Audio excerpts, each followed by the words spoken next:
ಬಾಳಲ್ಲಿ ಒಂದಾಗಿ ನಮ್ಮ ಜೊತೆಯಾಗಿ ಕ್ಷಣ ಕ್ಷಣವು ನಮಗಾಗಿ ನೆರವಾಗು ಬೆಳಕಾಗಿ ದಯೆ ಇರಲಿ ನಮ್ಮಲ್ಲಿ ಗತಿ ನೀನೆ ಆದಿಯಲಿ ನೀ ನಮ್ಮ ಗೆಲುವಾಗಿ ಬಾ ಗಜಮುಖನೇ ನೀ ನಮ್ಮ ಗೆಲುವಾಗಿ ಬಾ. ಒಂದು ಇತಿಹಾಸ ಇರುವಂತ ಒಂದು ಗಣೇಶೋತ್ಸವ ಈ ದೇವಸ್ಥಾನದಲ್ಲಿ ಸೇನೇಶ್ವರ ದೇವಸ್ಥಾನದಲ್ಲಿ ನಡೀತು.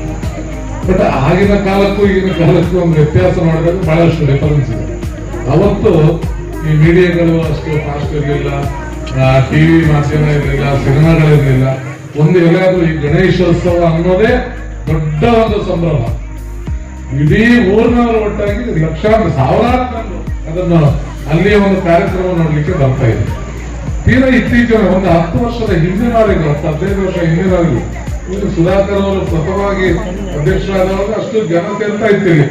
ಇದು ಫುಲ್ ಆಗಿ ಅಂದ್ರೆ ಮಳೆನೂ ಸ್ವಲ್ಪ ಆ ಸಮಯದಲ್ಲಿ ಇಬ್ಬರು ಸಹಿತ ಶೆಡ್ ಹಾಕೊಂಡು ಫುಲ್ ಆಗಿ ಸೈಡ್ ಚೇರ್ ಹಾಕೊಂಡು ನೋಡುವಂತ ಒಂದು ಕಾಲ ಇತ್ತು ಕಾರ್ಯಕ್ರಮವನ್ನು. ಅದಕ್ಕೆ ನೋಡ್ಲಿಕ್ಕೆ ಧಾರ್ಮಿಕ ಒಂದು ಮನೋಭಾವನೆಯಿಂದ ಜನರು ಬಂದ್ರೆ ಸಂಘಟನೆಗಳಿಗೂ ಖುಷಿ ಆಗುತ್ತೆ. ಅದಕ್ಕಿಂತ ಜಾಸ್ತಿಯಾಗಿ ಇಂಥ ಕಾರ್ಯಕ್ರಮಗಳಲ್ಲಿ ಭಾಗವಹಿಸಿದ್ರೆ ನಮಗೂ ಒಂಥರ ನಮ್ಮ ಒಂದು ಮನಸ್ಸಲ್ಲಿರುವಂತ ಎಲ್ಲ ಒಂದು ಕಷ್ಟಗಳಿಗೂ ಒಂದು ಪರಿಹಾರ ಆಗುತ್ತೆ. ಪುರಾತತ್ವ ಇಲಾಖೆಯ ಹಿರಿಯ ವಿದ್ವಾಂಸ ಈ ಮುರುಗೇಶ್ ಅವರು ಬಂದಿದ್ದಾರೆ. ಈಗ ಒಳಗಡೆ ಇರುವಂತ ಎಲ್ಲ ದೇವರುಗಳನ್ನು ನೋಡಿದಾಗ ಎಲ್ಲ ಬೇಲೂರು ಹಳೆಬಾಡಿ ಎಲ್ಲ ದೇವಸ್ಥಾನಗಳನ್ನು ಸ್ಟಡಿ ಮಾಡಿದವರು. ಅಲ್ಲಿಗಿಂತ ಒಂದು ಹೆಚ್ಚು ಮೇಲೆ ಇರುವಂತ ಒಂದು ಕಲಾಕೃತಿಗಳು ಇಲ್ಲಿದೆ. ಆದ್ರೆ ಇಲ್ಲಿ ನೋಡಿ ಇದನ್ನು ಗುರುತಿಸುವುದಿಲ್ಲ.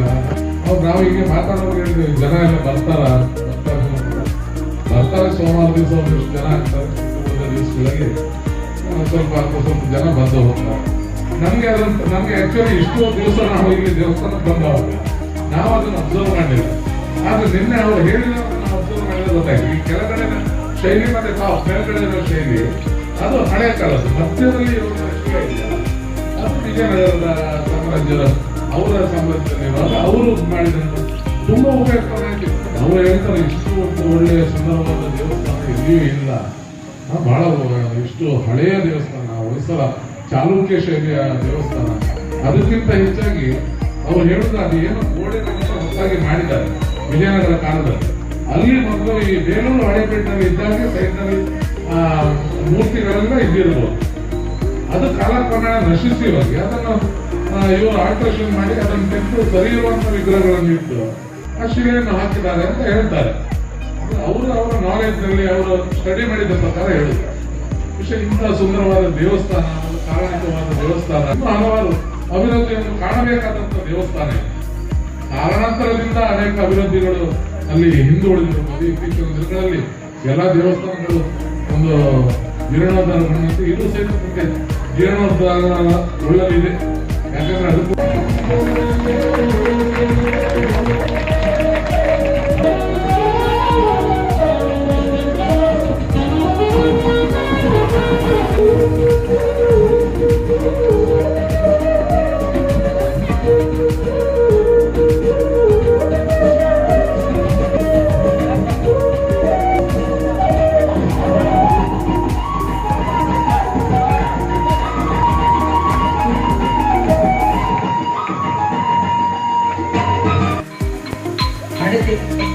ಈ ಗಣೇಶೋತ್ಸವ ಬಹಳ ತುಂಬಾ ಹಿಂದಿನ ಬಹಳ ದೀರ್ಘ ಇತಿಹಾಸವನ್ನು ಹೊಂದಿದೆ. ಅಂತಹ ಈ ಕಾರ್ಯಕ್ರಮಕ್ಕೆ ಬಹಳ ಬೆಲೆ ಇದೆ. ಯಾಕಂದ್ರೆ ಗಿರೀಶ್ ಅವರು ಹೇಳಿದಾಗೆ 20 ವರ್ಷ 30 ವರ್ಷ ಬೋರ್ಡ್ ಹಾಕಿ ನಡೆಯುವಂತ ಕಾರ್ಯಕ್ರಮ ಅಲ್ಲ ಇದು. ಇದಕ್ಕೆ ಎಷ್ಟು ವರ್ಷ ಅಂತ ಹೇಳಬೇಕಿದೆ, 70-75 ಇನ್ನೂ ಹಿಂದಿರಬೇಕು.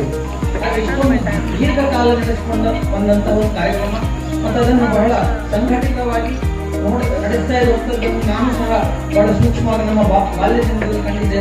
ಅವ್ರು ಹೇಳಿದಾಗೆ ಬಹಳ ವಿಜೃಂಭಣೆಯಿಂದ ನಡೀತಾ ಇತ್ತು. ಸಾವಿರಾರು ಜನ ಸೇರ್ತಾ ಇದ್ರು.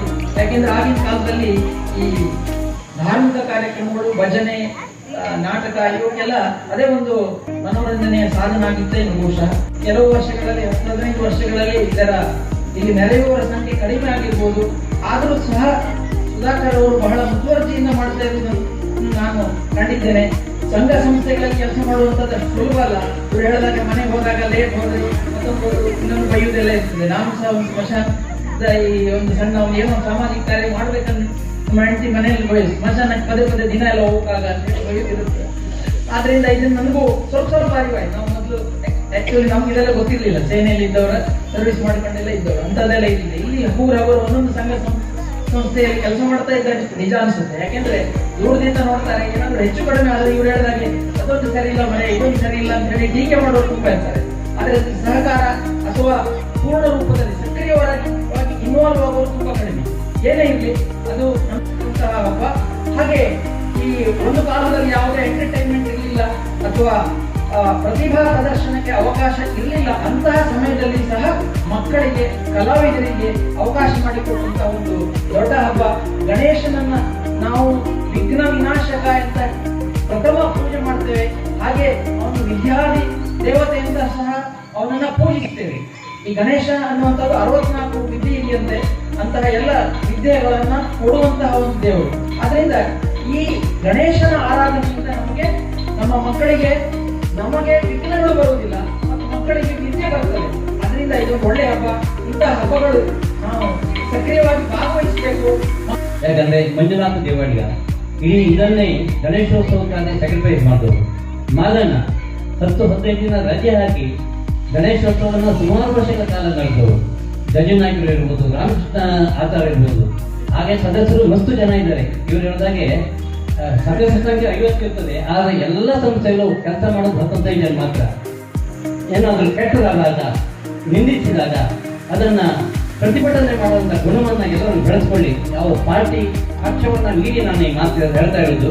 ಯಾಕಂದ್ರೆ ನಮ್ಮ ದೇವರಿಗೆ, ಧರ್ಮಕ್ಕೆ, ನಮ್ಮ ದೇವಸ್ಥಾನಕ್ಕೆ ಯಾರಾದ್ರೂ ಇದು ಮಾಡ್ತಾ ಹೋದ ನಾವೆಲ್ಲರೂ ಯಾವ ಪಕ್ಷದಲ್ಲೂ ಪ್ರತಿಭಟನೆ ಮಾಡ್ಬೇಕು. ಇದು ಸರಿಯಲ್ಲ ಅಂತ ಎಷ್ಟು ವರ್ಷ ಅಂತ ಗೊತ್ತಿಲ್ಲ, ಯಾರಿಗೂ ಗೊತ್ತಿಲ್ಲ. ಯಾಕಂತಂದ್ರೆ ಇಲ್ಲಿ ಸೀನಿಯರ್ ಅಂತ ಹೇಳಿದ್ರೆ ನಮ್ಮದು ಮತ್ತೆ ಗಣೇಶ ಕಾರಕರು, ಗಿರೀಶ್ ಅಣ್ಣ ಇವರಿಗೂ ಗೊತ್ತಿಲ್ಲ.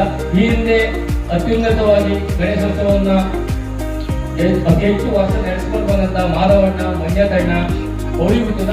ಹಾಗೂ ನಮ್ಮ ದೇವಸ್ಥಾನದಲ್ಲಿ ನಮ್ಮ ಎಲ್ಲ ಕ್ರಿಯೆ, ನಮ್ಮ ಗಣೇಶೋತ್ಸವ, ಶಾರದೋತ್ಸವ, ಪ್ರತಿಯೊಂದು ಕಾರ್ಯಕ್ರಮಗಳಿಗೂ ಪ್ರತಿಯೊಂದು ನೆರವು ನೀಡುತ್ತಿರುವಂತ ನಮ್ಮ ಕೃಷ್ಣಣ್ಣ, ದೇವಸ್ಥಾನದಲ್ಲಿರುವಂತ ಕೃಷ್ಣಣ್ಣ ಅವರಿಗೂ ಕೂಡ ಎಷ್ಟು ವರ್ಷ ಏನಂತ ಅವರಿಗೂ ಗೊತ್ತಿಲ್ಲ. ಅಂದ್ರೆ ಆ ರೀತಿಯ ಪುರಾತನವಾದಂತ ಗಣೇಶೋತ್ಸವಕ್ಕೆ ಒಂದು ಇತಿಹಾಸ ಇದೆ ಇಲ್ಲಿ.